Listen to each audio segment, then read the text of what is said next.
She Plays the Podcast. I am super excited to be joined today by Limor Pelleg, who is a former professional basketball player in the Israeli Basketball League, Israeli Female Basketball Premier League, I believe is the name of it, and CEO of Striv, which we are definitely going to dive into. But thanks so much, Limor, for coming on the podcast.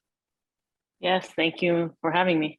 Yeah, I'd love to hear a little bit about your background. I know, 15 years, I think it was, playing professional basketball. How'd you get into the sport? All that good stuff. Well, I was born in Israel, and actually, my mom played basketball. She retired soon after she had us kids, but that's where I started learning about the game, and I played since I was 6.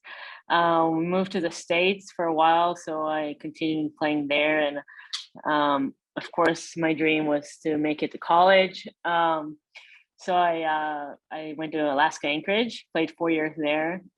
And then after graduating, went back to Israel to play in the professional league, where I played for over more than 10 years. Was also part of the 3-on-3 national team. We play on it for like 5 years, and it's getting really big now. I wish I was playing it now when it's an Olympic sport.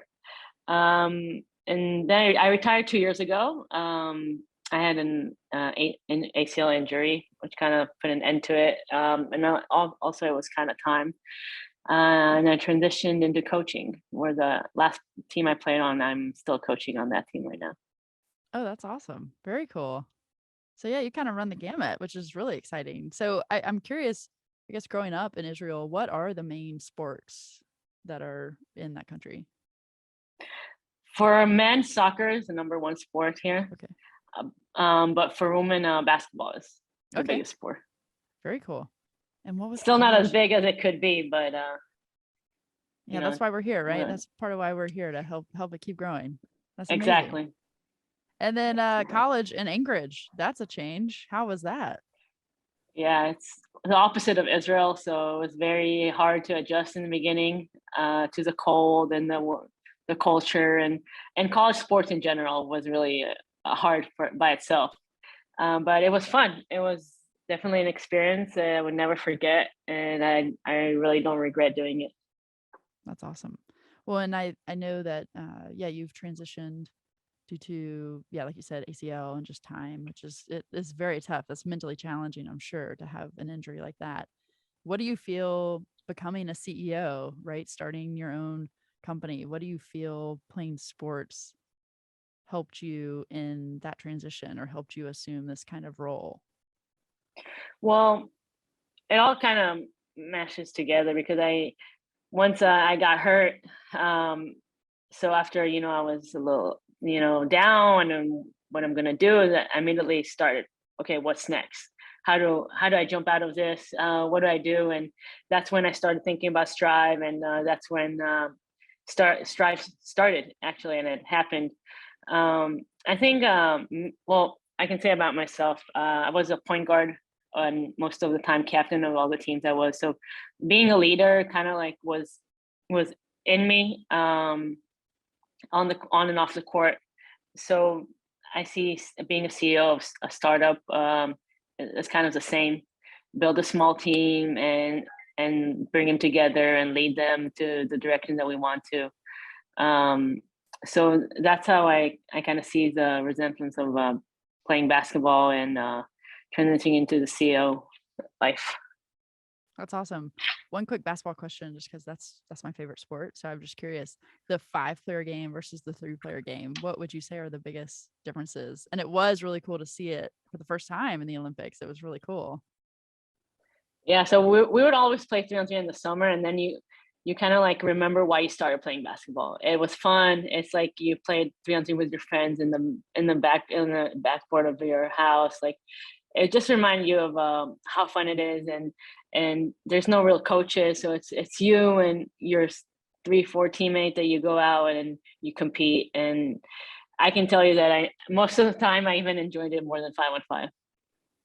Neat. And what did you think about it in the Olympics? Did you feel like people really were representing well? Yeah, I mean, it was a hard competition in the U.S. I mean, they won and they did a tremendous job.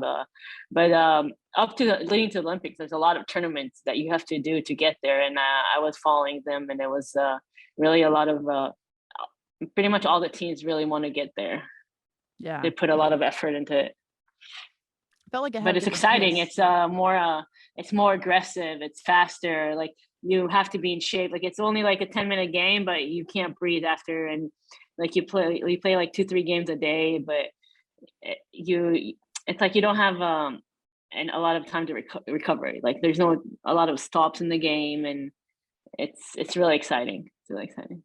It was really fun to watch. So that's cool that, yeah, you had that experience as well. And now coaching, which coaching, did that come same time as getting Strive going? Was that kind of a product of wanting to start Strive? How did you transition into coaching?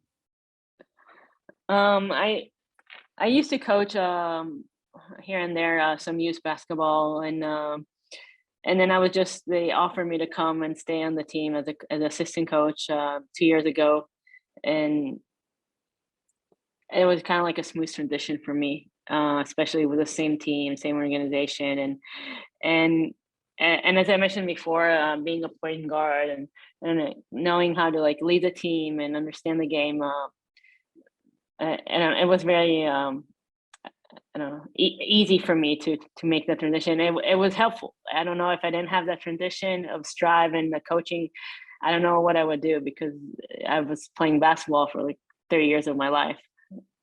Yeah, yeah. I mean, I think that's something that a lot of people don't realize about athletes is when their time is up playing, it is almost like an identity crisis of like, what am I going to do? This has been my whole life, this sport that I've poured myself into.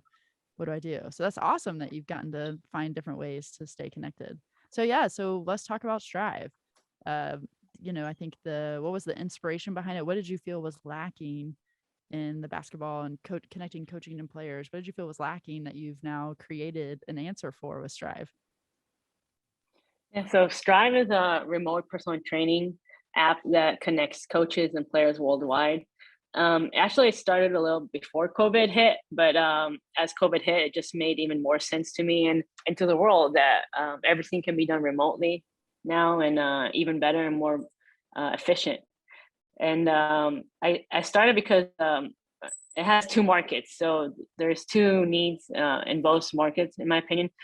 From the coach side, I had a lot of coaches that I know, and they they couldn't scale up their business. They couldn't focus on more than 3-4 practice in-person sessions a day, or they were busy coaching their team and they couldn't get around to it, or they just didn't couldn't do as much as they wanted to. And I was trying to find a platform where they could do it at their own time, at their wherever they're what place they're at, before their job and after their jobs, no matter if they're in the States or in Israel or COVID or weather scheduling conflicts, they can just send practice plans whenever they want.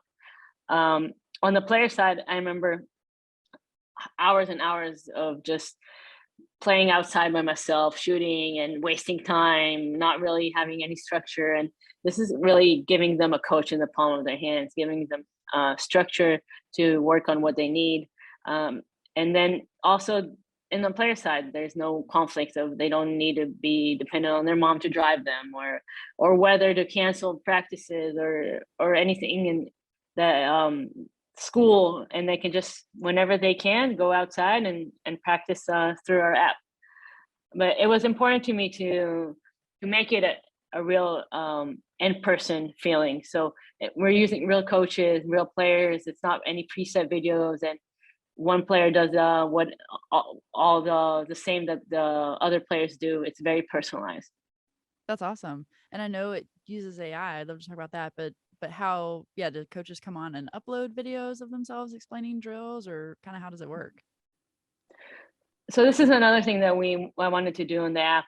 Usually when you coach, you always use like, so you use Zoom and you use iMessage or WhatsApp, and they use another, and you use videos that you upload and you send them, and you use a lot of other apps. I wanted to do everything in one app, so they can upload all their practice plans by description, by videos, by even like a diagrams, and it's all saved in the app. They don't need to repeat it all the time. They just edit it depending on what the player is and what their needs are.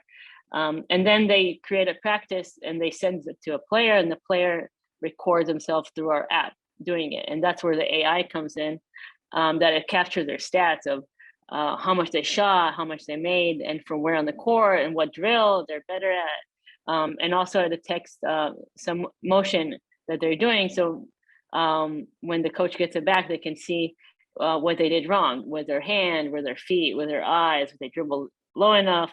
And also depending on the stats to know what they need to work on and what they're good at. That's incredible. I'm just thinking back, 20 years ago when I was playing basketball in high school, how amazing this would have been to even be able to I get said the that, same thing. right? Like to get that attention to detail, even if you're not able to be at practice. Even if you are at practice sometimes, if there's so many players, it's not like personal attention given. So this is really cool. Yeah. Have you seen a lot of, like, is it globally open? Is it just in Israel, or where are you targeting people?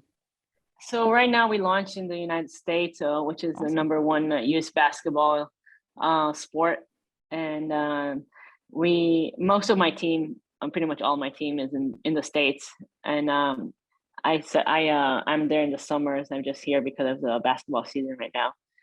And we're hoping after we start getting more traction to open it worldwide.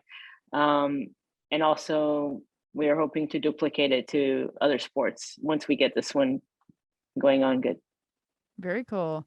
I mean, yeah, it's so smart. Are you finding a lot of coaches were looking for solutions, particularly because of COVID? Like how did you see this grow throughout COVID? So a lot of coaches that I talk to, they're saying, I asked them, what do you do? And they say, oh, I use Zoom. And I said, well, that's a kind of the same thing because you still have to schedule with your player and to give them an hour of each time that you do a practice. And it takes a lot of your time a day. And when I talked to them about Striv, they thought it was great. And they haven't heard of anything like this, and it could really benefit them. Yeah, that's incredible. And I'm sure again, kids and parents are thrilled about it because yeah, if they don't have to drive, especially parents, right? If they don't have to drive their kid around, being a little taxi, that was always the thing that we were called. So yeah, I think this is incredible. I think this is really really neat and really unique, especially with the AI piece. Again, that you can see these analytics. It's just something that like before you got to college, were you aware that those kind of stats, those kind of ways that coaches watched players existed? I feel like kids are going to learn how to watch film so much earlier than they maybe used to, of like, oh, you get to college and you start watching film. I don't know. Do you feel that way at all? Well, the difference is that kids already need that and do that. Like when I was in college, we didn't even have this technology. We definitely didn't have an iPhone. So they are already used to this world, and we need to start adjusting to them. And that's why I'm not worried about kids using the app or recording themselves or using this technology because they know a lot more than us already, and they need this. That is true. That is very true that kids know what they're doing with a phone, that's for sure. No, but this is so cool and it's super exciting to hear and to hear too that there's expansion in the future of potentially different sports. I mean, youth sports is hopefully post pandemic, we'll see a rise again in participation. I think kids have probably been hungry for it.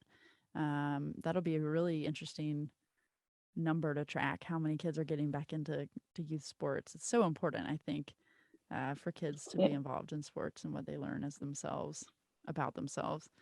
But yeah, this is super exciting. Where can people find information about Strive, if they want to either download the app, or if they're a coach and want to get involved?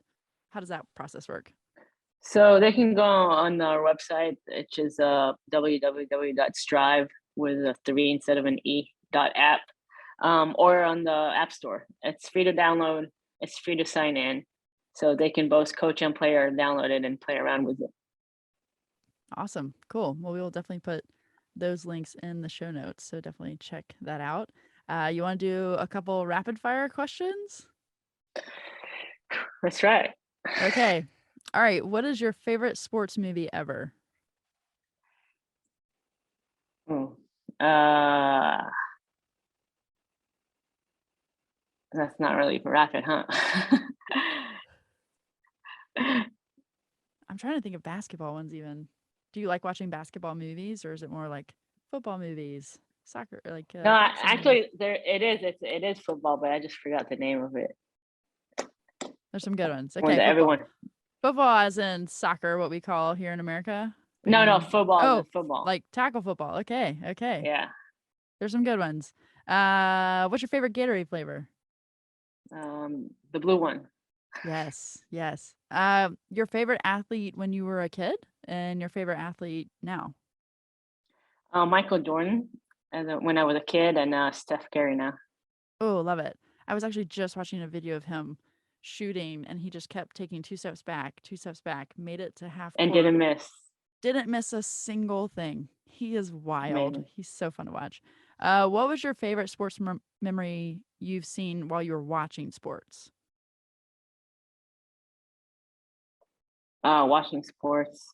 Um, Watching the NBA championship, Steph. Oh, love it. What about when you were playing? So your favorite memory as a player? When we made it to the NCAA D2 Final Four, that was the biggest memory I have with all the crowd and the fans and the experience. Very cool. That's awesome. Just three more questions. So yeah, you've been a college player, professional player, now you're a professional coach. What do you hope to see continue to change in the sports world and like the women's sports world? I think that we're starting to see some change in women getting more media attention and more sponsorship, more money. We just have to make sure that we get more, that more people put money in it and see it grow, because there's a lot of women out there that want it and deserve it. Love it. All right, what do you love most about sports? The competition. Oh, yes. Okay. And then this is my last question I ask everyone. It's my favorite question. If you could get tickets for life to one sporting event, you get tickets every time it happens. What event are you getting tickets for? Big NBA playoff, probably. Love it. All right, good answer. Well, thanks again for coming on. Where can people follow Strive? I know we said the website. You can say that again, but are there social platforms or anything you want people to follow? Yes, Facebook, Instagram, LinkedIn. Go download our app. Just remember it's Striv3. Perfect. Well, thanks again for coming on. Really nice to meet you. And I think this is really exciting. I think it's going to really change the youth sports game. So well done to you and exciting to just watch it grow. Yeah, thank you very much again for having me. It was great. Yeah. All right. Thanks, everyone.